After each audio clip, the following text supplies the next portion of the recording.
台湾腔到底是怎么形成的？先看一段视频。接下来呢，我要为您介绍这位是一位男同学，那就是费翔。你好。你好。那现在呢，也正在筹备一个剧本，那大概的计划是这样子的。您好，恭喜您发财，万事如意。再看一段影片。住手！你们住手！不要再打了！不要再打了！住手！他们都是台湾人，为何口音相差这么大？台湾腔究竟经历了什么才会变成现在这个样子呢？想要了解台湾腔的演变，就要先知道台湾人是由哪些人组成的。大体来讲，台湾人分本省人、外省人、原住民三大群体。本省人又分为闽南系、客家系等等，是明清时期陆续从大陆迁徙到台湾岛上的，主要以福建人为主。外省人是1949年之后老蒋撤到台湾后带过去的大陆新移民。1945年，台湾开始推行国语教育，但这个时候台湾以本省人居多，他们说国语有着浓郁的闽南方言味道，俗称地瓜腔。老蒋把大量的外省人带到台湾后，继续沿用并加深了民国老国语的发音系统。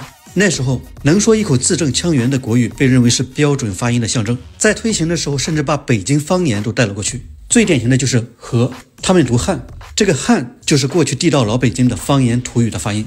同样，法国、俄罗斯也是老北京的发音。在1945到1980年代期间，两岸普通话的发音并没有太大的区别。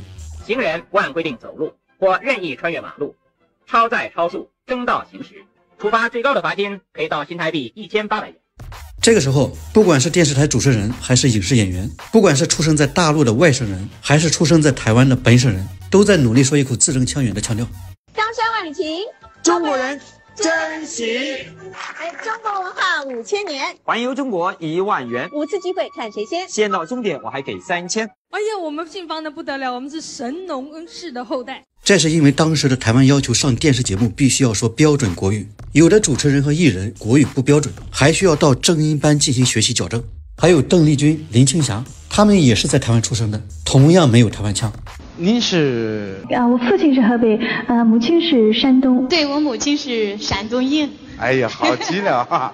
不是啊，他不打，他太老实了，我倒蛮喜欢他的。我觉得这次我这初吻，我不想给别人，给他倒挺好啊。就导演那是。虽然林青霞没有台湾腔，是因为她住在眷村，但这个时期很多住在别的地方的外省人也没有台湾腔。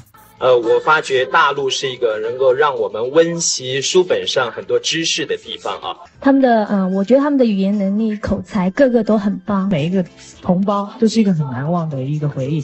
但民间老百姓说的还是地瓜腔，类似于这样的。我因为老实讲，我歌目前还唱得不大好，还在继续练呢，功夫还没完成呢。我就是以德服人啊。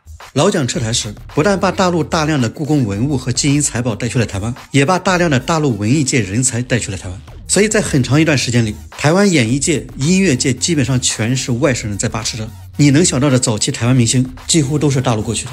这些外省人在电视台、影视剧里面说的都是标准国语，这就使得台湾本省人的地瓜腔没有施展的舞台。不过由于所处环境的原因，标准国语的推广必然会受到台湾本地口音的影响。当北方的外省人口音跟本地的本省人口音相互碰撞，就产生了非常独特的味道。比如来自山东的张帝和林峰，他们的口音就是北方人和南方人有机结合的产物，翘舌音消失了，同时又保留了一些北方的味道。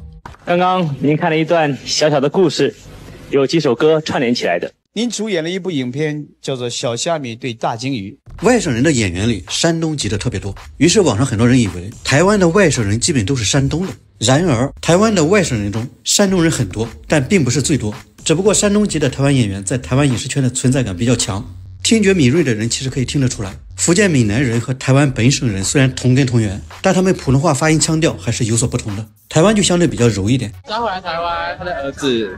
仔细对比就知道，福建闽南的男性虽然有浓重的地方口音，但并没有太多的侵入感。我是永春季坤，我是永春坤哥，永春潘小蜜。这也是闽南人和台湾人之所以同腔同调不同音的原因。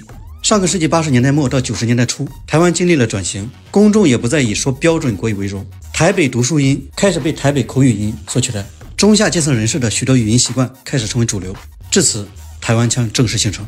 同时，本来就占比不多的外省人，他们在台湾所生的第二代、第三代口音逐渐被本省人所同化。何台生是外省人，他不是台湾人，他说的懒觉跟你们说的懒觉不一样啊。可是我在上头所看到的，本来就是跟我们一样嘛。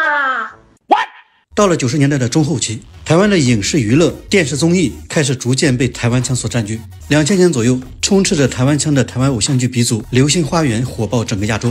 随后的几年里，台湾偶像剧接连不断。这个时候，台湾腔在台湾完全成为了主流。除了台湾腔之外，台湾人的用语也跟大陆有很多不同。比如，他们把微信读成微信，把淘宝读成淘宝，期待读成期待，液体读成液体，拥抱读成拥抱，给你一个大大的拥抱。还有哥哥、姐姐、弟弟、妹妹啊，特别的神奇可爱。更神奇的是，深圳他们读成深圳，滋温圳都集中在深圳。深圳已经成功的。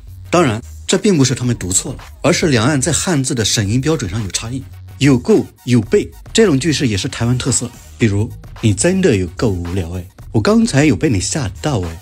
另外，台湾的外省人来自于大陆的天南地北五湖四海，不同的方言读法也会被加入到台湾用语里。比如垃圾这个词，台湾读垃圾，垃圾实际上是大陆很多地方的方言土语，江浙沪、广东、福建等地区都是这个读音，包括垃圾、垃圾、垃圾等不同的变种。而在山东、苏北、安徽等地也有一个类似的读法，叫饿死。